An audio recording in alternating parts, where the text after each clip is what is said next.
Oindala 15 urte inguru, ordura arteko bere bizimodu alde batera itxi, eta nekazaritza kontuetan sartu zen Marije Revuelta. Eta gaur egun, Eskoriatzako Eraina auzoan handako bere nekazaritza ustiate gisa Eraina Zabal izenekoa hain zuzen be. Marije Revuelta, kaixo? Kaixo, egunon. Egunon, ze moduz? Ondo? Ondo. Bai. Bai, guia, etorri garrenerako ja lan batzuk egin ja hemen, zeure hortuetan egutek izen, beriala izango ditugu horreik izpide, Marije. Oindala 15 urte inguru, zer izan zen klik in, eta ordura arteko alde batera itxi, eta barazki eta bestelakoetara bideratu zintzuena. Bueno, nire asmoa, nire ametsa zen, naturan bizitzea edo lan egitea, aire librea eta horrelakoa, eta beti da nik gustatu jate hortan ibiltzea, ez? Nire aitzak zeukan hortu txikitxo bat, eta ni txikietatik beti ibilinaz berarekin. Orduen hori geratu eta apurtxo bat buruan sartuta, eta animau nintzen honelako gauzak hastia. Ni hasi nintzen de zero, esaten dauen moduen. Eta kurtso bat egin dauen, Derion, Fraisoron, eta handik aurrera, gero ja terren autopau nauen, eta hasi nintzen, honetaz. Hori da, lursaila topatzia, ez dakit lan erresa izan zen, ze askotan esaten da, ez da? Jente gaztiak gura dauenak hasi baserri munduan, baina ez dakona baserririk, edo ez dakona familixane alako lursailik, zaila aukiten da bela topaitiko. Zeure kasuan be, Marije, ala izan zen edo zan bortopo zeuden? Bai, oso zaila. Oso zaila topatzia, baina, azkenien hau paraje ederra topau nauen eta gustora nabil. Hemen dakotzu lursaila, zenbat metro karratu gutxi gora bera? Gutxi gora bera 6.000 eta piku metro karratu. Eta bertan dituzu, alde batetik hortua, hortu arrunta, kanpoko aire librean dauena, eta bi negutegi. Hasieratik izan daula, hasieratik antolatu zeben nola zeure lursaila? Bai. Hasieratik bi negutegiak ipine genuen eta dagoen moduen jarraitzen dugu. Hori da, gu gaur bisak ezagutuko ditugu, bai hortuak eta bai negutegiak, bakoitzan funtzionamentoa, bakoitzan berezitasunak, hortxe dauz goazen arrutza, ezta? Bale, venga, goazen.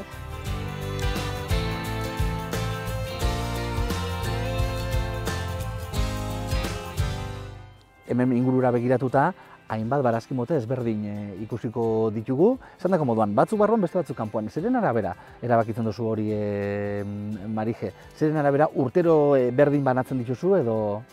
Bai, normalien urtero berdin edo bantzera banatzen dut, bai. Beti kanpuen jartzen dauenak, die, hotza, neguen, hotza behar dutenak, ez? Kruziferak diera, brokolia, kasak, romanesku, lombarda horrelakoak, ez? Eta gero barruen delikauak izaten dienak, hori neguari buruzen egiten, hogin garaikoa.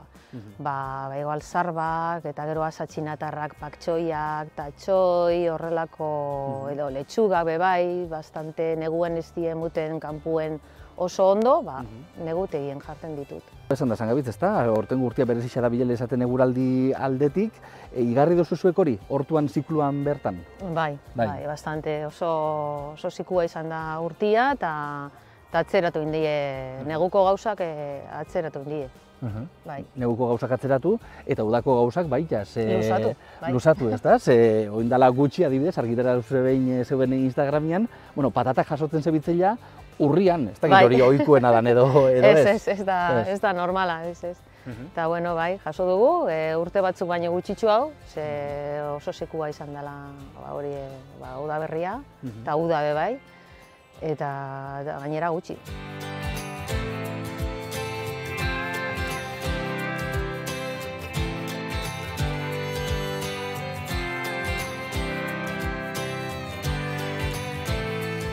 Heldu garaia, nolabait hortuan bukaerera, hortxe ditugu negutegiak, guazen negutegiak funtzionamentuan inguruan berbaitera. Bai.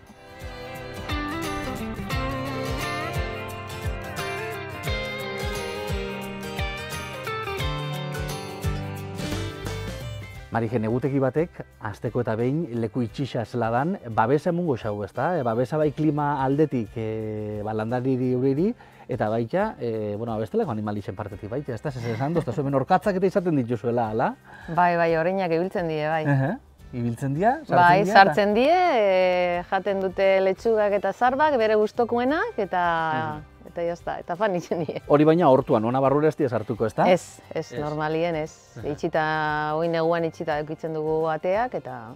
Dana dela hemen bestelako xomorro batzuk dira, ezta kalteak eragiten dituztenak. Bai. Adibidez, tomateei batuta absoluta deitzen dena kalte itzen dago bai negutegi barruen. Hori da euli bat. Da euli bat, zistada egiten dauen tomatei, eta gero arra moduen bidez sartzen da tomatea eta barrutik jaten da. Olako kasuetan, adibidez, ez? Euli honen aurrean, zela egiten duzu? Bueno, guk egiten dugu, ipintzen dugu trampa horiak. Die plastikokozko batzuk, dauko pegamentu moduen, eta hor jausten die honenak eta txarrenak bai. Eta hori, eta gero feromonan bai bidez kontrolau egiten dugu apurtxo bat. Erakarri, ezta? Eta aldendu barazkixetatik eta frutengatik. Negutegi batek, beste zertarako balixo da? Bueno, apurtxo bat aurreratzeko produzioa, ez? Ez asko, baina, bueno, aprobetzatzen dugu berotasuna edo egun bat urteten bada oso hotz, baina eguzkia pitxin bat urteten bada, berotegien nabaritzen da temperatura aldetik, ez? Orduen, babestutu hau da landara eta hobeto hazten da. Momentu honetan, zer topoko dugu negutegi zen? Hemen momentu honetan badaukogu zarbak, badaukogu errefautsuak, apioa bebai, azken lekak, eta bebai piper batzuk. Horreko indaukagunak, eta zer tokatzen da landatzia? Oin tokatzen da landatzia, da zia zerba, espinaka. Tokatzen da hori, esan dugun letxugak eta paktxoia eta horrelakoak, baina nik itxoiten nago apur bat, ze honelako beruaz, horrelako gauzak ez dio honik eitzen. Idarra bebai, baba beltza bebai, berakatz freskua bebai, naiz eta kanpuan landatu, barruen bebai landatzen da apurtxo bat aurreratzeko edo babestu gaua goteko. Baita, ez talde aipatu dugun bi motibo horrengatik. Bai. Karo, hemen barruan egotera adibidez, euririk ez daude jasoko. Hori, zela moldatzen duzu, ze azpiegitura, ze instalazio eskatzen dau, negutegi batek, kanpoko plastikoaz gain. Hemen ikusten ditugu, ez da? Mangerak dian edo... Jaue di aspersoreak, eta hori tubuen bidez, ureztatzeko da. Eta guk erabiltzen dugu dago potzua, eta erabiltzen dugu ura ureztatzeko.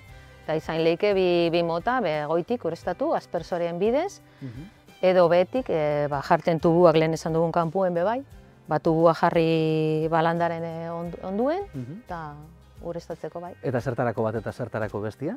Zertarako goitik edo zeratako landarindako goitik eta zeratako landaringatako behetik? Bai, goitik normalian izaten di ostodunak, ez?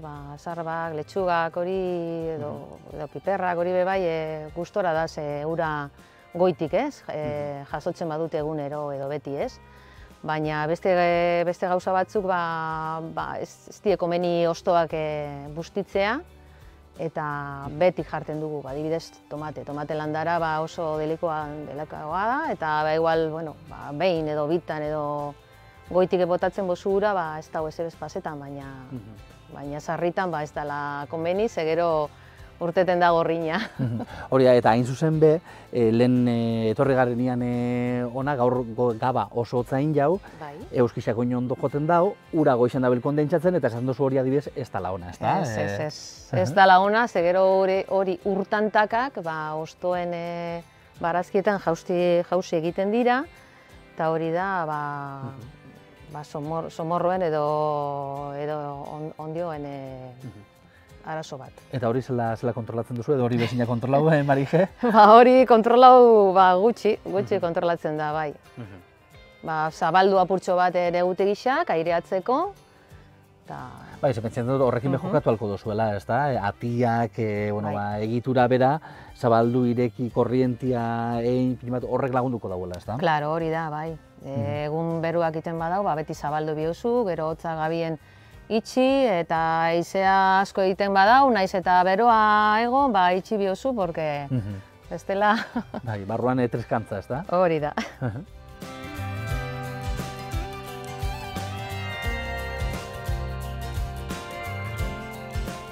Marije, eta landan hau, zertarako? Nun zabaltzen dira zeure produktuak gero?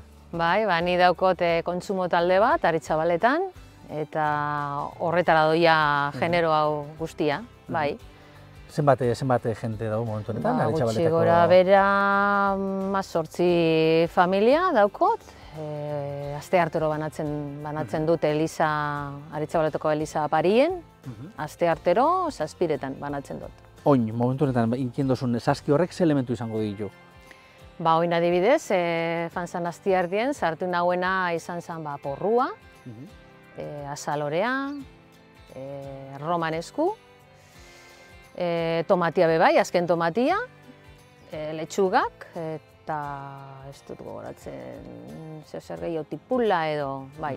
Marije Revuelta, eskerrik asko benetan, gurekin egotegatik. Zuei, eskerrik asko.